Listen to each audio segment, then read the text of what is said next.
on to year zero. Jane Velez-Mitchell is the founder and director of Unchained TV, a non-profit digital news network focused on animal rights and the vegan lifestyle. An award-winning journalist and producer of 2 documentaries, Jane hosted her own CNN headline news for 6 years, featuring a weekly animal issues segment.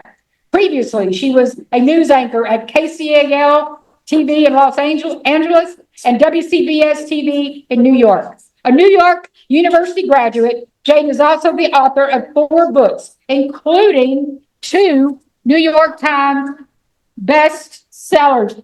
Sorry, I have to flip the page. All right. Would y'all please help me welcome the one and only, our very own Jane Velez-Mitchell, darling. Oh, yeah. Thank you. You want me to have that too? Yes. All right, here we go. It's been a long day, but I'm really just excited and honored to be here. And Dr. Rao, come over here for a second. Come over here because I have for you an Unchained TV cat. Wear it proudly. There we go. Check that out. That looks pretty cool. There you go. Unchained TV. And, you know, Dr. Rao is one of the reasons behind the success of Unchained TV because he was the subject of our very first documentary, Countdown to Year Zero. Now, I have some notes here because, honestly, how do we put this all in perspective? Let's get back to the basics. We want to create a vegan world. We want to do it by 2026. That's what, 12 months from now? 13? What the hell? What the hell? How are we going to do that? How are we going to do that, people? Oh my God, the clock is ticking. So I just want to put things into perspective.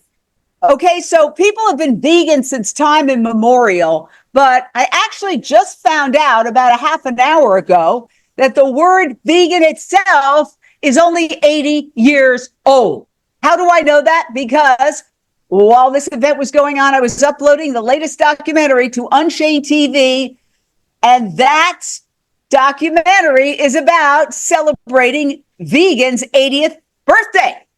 And it turns out that the Vegetarian Society, one of the guys at the Vegetarian Society wanted to put a little newsletter out about non-dairy vegetarians, and they shot him down. They said, no, you can't do that. So he got mad and he created his own newsletter and called it the Vegan Newsletter. And he and his girlfriend, who became his wife, came up with the word vegan, taking the first part of the word vegetarian and the last part of the word vegetarian and put it together.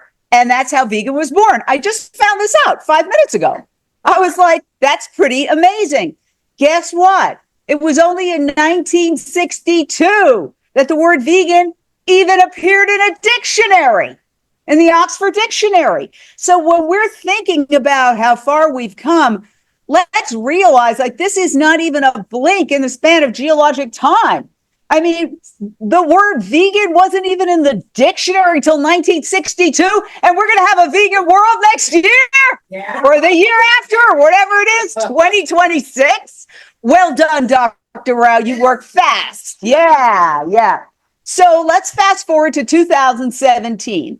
There I am with Renee King-Sonnen at her sanctuary, the Rowdy Girl Sanctuary. And this man I've never seen before. And of course, just like I am going live now, I was going live then. In fact, people even call me up and they go, we're live, and they hang up. This is like, they think that's funny because I'm always going live. In fact, I'm going to a Going Live Anonymous meeting after this. But this guy stands up and he goes, we are going to create a vegan world. And we're going to do it by 2026.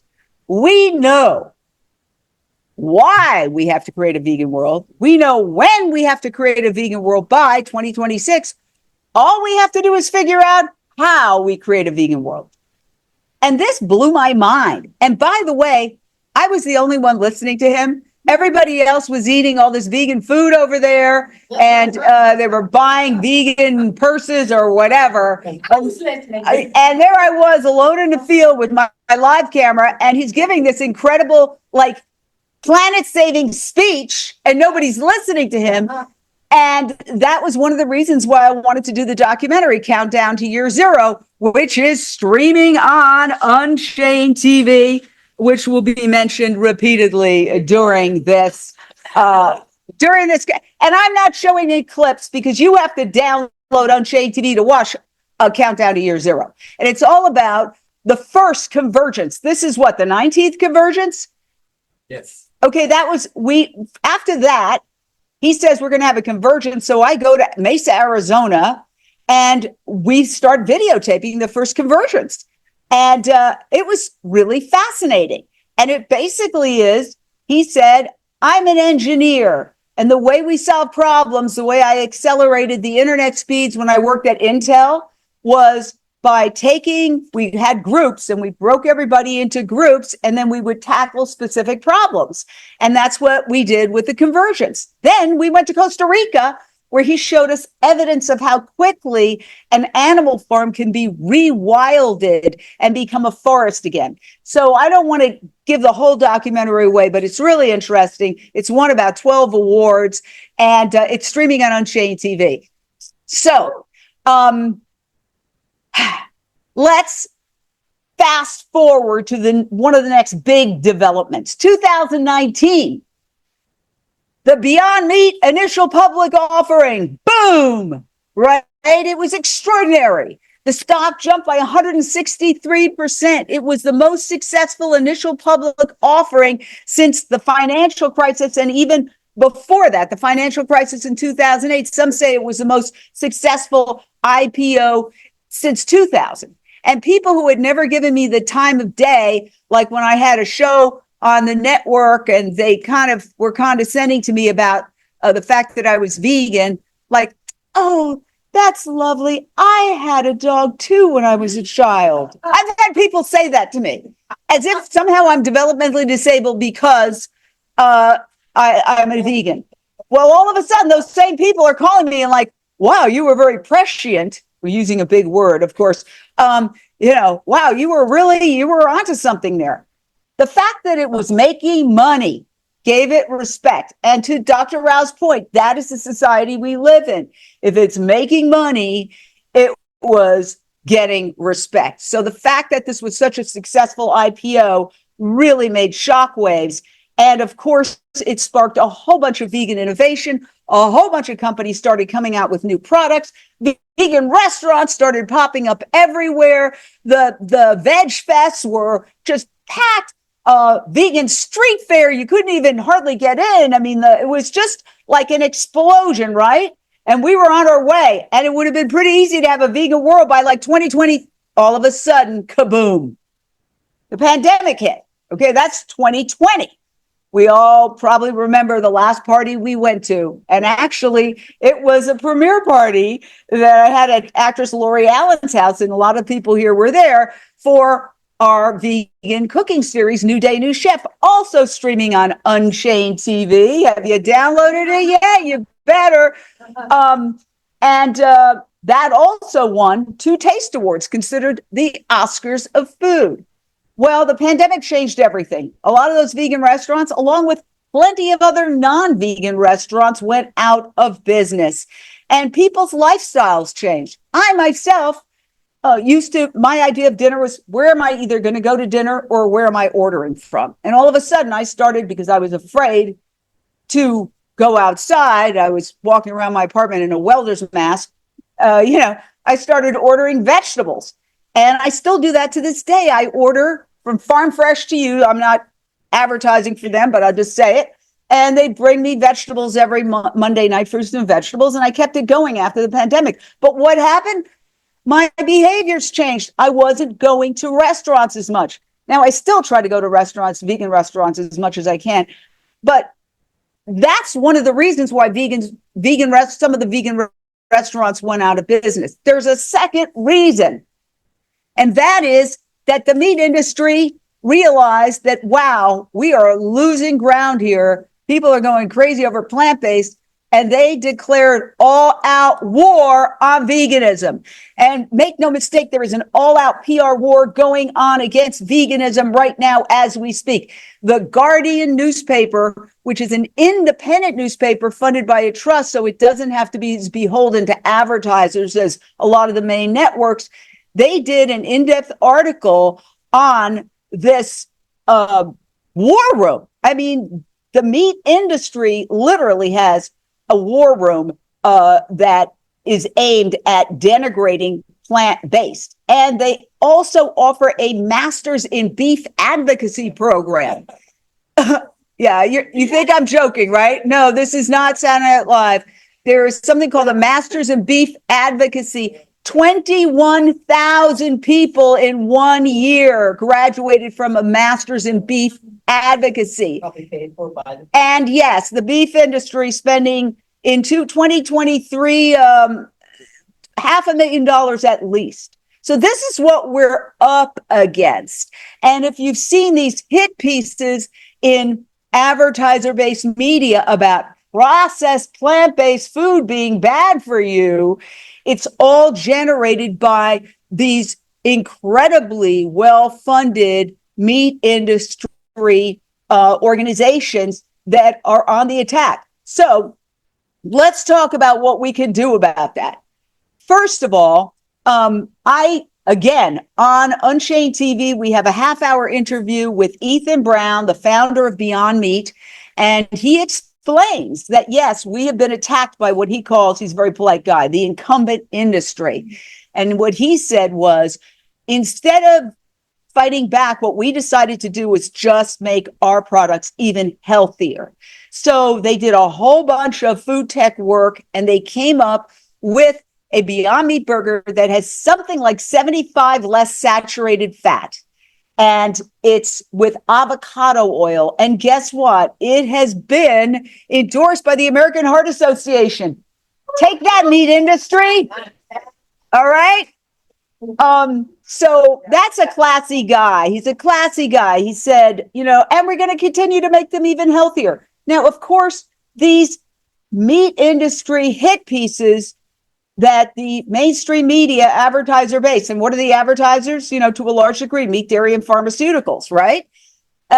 They write these articles like, oh, plant-based burgers are ultra processed. This is a term essentially invented by the meat industry. Do these articles mention that processed meat is cancer causing? According to the World Health Organization, you can Google it. Processed meat, which is deli slices, hot dogs, all ham sandwiches, all cancer causing, according to the World Health Organization. No, they don't mention it. So we have to really stand up to this misinformation. And I believe somebody wants to get in. Paige, you want to get in? Admit her to the Zoom, even though she's sitting right here. She's got a split personality, so she has severe cases of FOMO. Not only does she have to be here, but she also has to be on Zoom.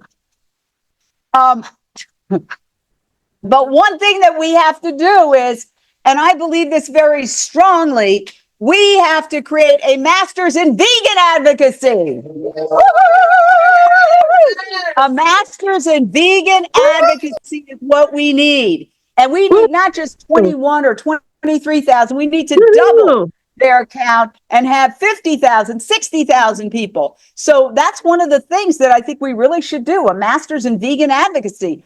And I also feel that we need to have a watchdog group that calls out the media when they write these hit pieces. And so I'm actually, talking to people about this. And I can't say more than that, but those are two really important ideas that I think that we should get to. Now, I did make a couple of notes about things that I wanted to talk about. So let me move to the next aspect of it. We've talked about the three responses. I believe right now, just as Gerard said, we're hitting a turning point with the scientific community. I feel we've come out of this sort of retrenchment that was unfortunately inspired by the pandemic, which, by the way, was almost certainly caused by a zoonotic disease. So it should have had the opposite effect. It should have showed us all how horrific the meat and dairy industry globally is for human health. But the pandemic, the first news media reports did show the Wuhan wet market. And then notice how that got shut down. Yeah. Okay. And what I say is, whether it was the Wuhan lab where they were torturing animals and doing experiments on animals, or whether it was the wet market, it was still a zoonotic illness. It was still because of our torture of animals. And shame on the news media for not making that connection and for doing everything they can to avoid that connection. So again, you are being lied to. That is an abrogation of journalistic duty to not talk about how our abuse of animals is the reason behind the pandemic. And I want to say that during the pandemic, protesters dressed in hazmat suits actually went to major networks in Manhattan and held protests, very dramatic, very visual protests with smoke bombs and all sorts, not bombs, but, smoke, like smoke and all sorts of audio visual elements, thinking, well, maybe if we just actually go to the front door of these networks, they'll cover it. No coverage, zero coverage. Also, when you see the COP events, we actually had a reporter when it was in Scotland, Glasgow, and we saw vegan signs everywhere in our report. And if you look at the major networks, you will not see any vegan signs. Okay, so it's not just in our imagination. There is censorship going on. So moving on to what we have to do, I think we are at a turning point. So I think we should feel energized and good. There was a major news story this week that was a major breakthrough for our cause. And that is Starbucks dropped its surcharge for vegan milk. Yippee-yi-yay! And this is something that we've been fighting for. And when I say we, primarily PETA and Switch for Good. And on Unchained TV this week, we interviewed Dotsie Bausch, the head of Switch for Good, as well as a representative for PETA. You remember PETA had James Cromwell gluing himself to a Starbucks counter, right? And Switch for Good did all sorts of incredible demonstrations, and quite a few of the people, including myself, were at those demonstrations. And basically what happened is Starbucks started suffering financially, and a lot of people stopped going to Starbucks, especially young kids. And so there's a new CEO. He was very instrumental in turning, Chipotle into the monster brand it is, which does have a lot of vegan options. And he came to Starbucks to sort of rescue it. And one of the first things he did was drop the surcharge in the United States and Canada. And why is that significant? Because according to Dotsie Bausch, who has researched this heavily, and she's the head of Switch for Good, a vegan Olympic cyclist, she says that Starbucks is actually the biggest purveyor of dairy in the United States after the U.S. government itself. Wow. So this is massive. And I feel that we could learn a lot. Let's face it, dairy is probably the most successful aspect of our movement in terms of coming up with dairy alternatives. I'm sure you all see it. You go to the supermarket and more of that dairy aisle is filled up with the soy milks and the oat milks and the almond milks and the rice milks and the hemp milks and the macadamia nut milks. And it goes on and on and on. So what is it that factor, that sector is doing right that we can replicate with other sectors? And I like to say everybody's bemoaning, oh, vegan restaurants closed down. Well, new vegan restaurants open. So let's not lose too much sleep over that. I will say that vegan restaurants, just like women, we have to be better than men in whatever job we're doing. Vegan restaurants have to be better than non-vegan restaurants. Now, an incredible restaurant near where I live, this is in Culver City, called Hey Sunshine, just won a Yelp award. The top 100 vegan restaurants, of the top 100 restaurants, period, in LA, it was voted the top, right? It was the top restaurant. Now, why is that? Because it's one of the most spectacular restaurants. It's in a little place in a shopping center. The food is gourmet. The prices are fast food prices. The service is incredible. The energy is positive. I walk in there, it's, hi, how are you? No, it's not just because it's me. I know that's what you're thinking, but they do it to everybody. They really do it to everybody. So when we see, oh, these vegan restaurants, they're struggling, you can do better. And the other thing I want to say is we need to support these vegan restaurants. Every single time you have a birthday, have it at a struggling vegan restaurant. Every single time you want to get together with friends, go to one of those struggling vegan restaurants. You create meetups. Vegan restaurants that are successful not only have all the top quality service and the top food and the great prices, but they also turn their restaurants into event centers. They have karaoke night. They have all these reasons why people can meet at their restaurant. So we need to work it, and we need to support those vegan restaurants. I want to say a couple of other things. I want to talk a little bit. So we talked about how dairy alternatives, and you don't like, Paige doesn't like the word alternatives, and I agree with you. Plant-based milks have become culturally accepted. That is really what we want for all vegan products, cultural acceptance, so that people don't feel weird if they're grabbing something that is vegan. And I want to say we have kind of overlooked the frozen food section, which I believe is really thriving. And it's because a lot of these vegan products have been bought by big conglomerates. So I see when I go in the supermarket aisle, the frozen fruit section, there's a lot of vegan products. And a lot of them have been bought up by some of these major brands. So it's interesting, isn't it? When a major conglomerate buys a vegan brand, suddenly they're not attacked anymore. Have you noticed? And they are growing, and I don't care. Honestly, I wouldn't even say I'm against fast food restaurants. They're just boxes. We could put whatever we want in those boxes. Okay. A McDonald's, imagine, let's fantasize. You fantasized about a vegan world by 2026. I'm going to fantasize about a McDonald's that is completely vegan and has a raw bar for Renee King Sonnen, right? And has very healthy vegan desserts for me, right? And French fries. yeah, vegan French fries, because they're not even vegan, because they have beef fat. Last time I checked, maybe they have changed. So I think that it's very important to realize that there are very successful sectors of the vegan market, and don't buy into, oh, it's all bad. I mean, look at Gardein, look at Follow Your Heart, look at VioLife, look at all of these products that are going gangbusters in the supermarket shelf, or even corn, right? I'm not a corn person, but corn is massive. All right, let's talk a little bit about what I see as some things we really have to work on. Chicken, okay? If we got people off of chicken, we could literally reduce the number of animals killed by more than 90%. Correct me if I'm wrong. Let me say it again. If we got people off of chicken, we could literally reduce the amount of animals killed by more than 90%. They are overwhelmingly vastly the species that is killed. Why? Well, there's probably a lot of reasons, but I think, as people were quote unquote getting healthier, a lot of people decided, oh, chicken is a vegetable. No, chickens are not a vegetable.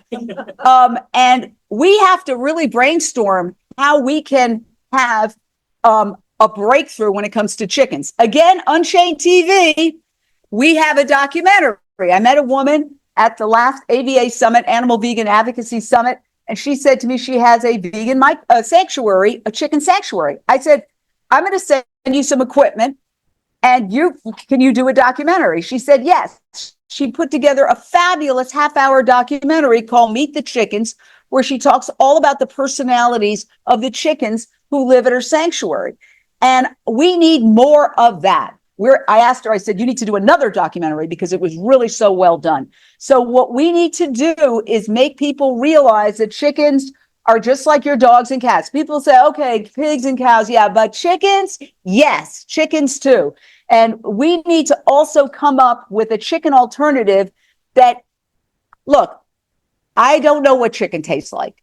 I I think when I was 7, I remember once on vacation that with my parents, we might have eaten a piece of chicken, but I grew up in a primarily pescatarian household. We thought we were vegetarians, but what did we know? We ate fish and we ate cheese and we ate eggs, but I was at least on the road. We didn't have meat in the house.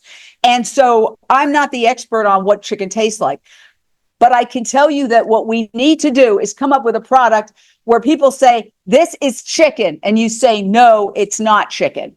Okay, now that is happening right now with cheese. And I want to talk about technological breakthroughs. Again, on Unchained TV, not only can you see Meet the Chickens, but you can also see a profile of Climax Foods. Climax Foods is a breakthrough product. Let me tell you about this. The head of Climax Food used to be, are you sitting down? The chief data scientist at Google. And he is also an astrophysicist. But because he is a passionate vegan, he left those incredibly high-profile jobs to create vegan cheese. What? Does that make any sense? Well, when you find out, I'm getting the rap, but I've got the mic and you're not getting rid of me yet. What time is it? I thought I had a half an hour.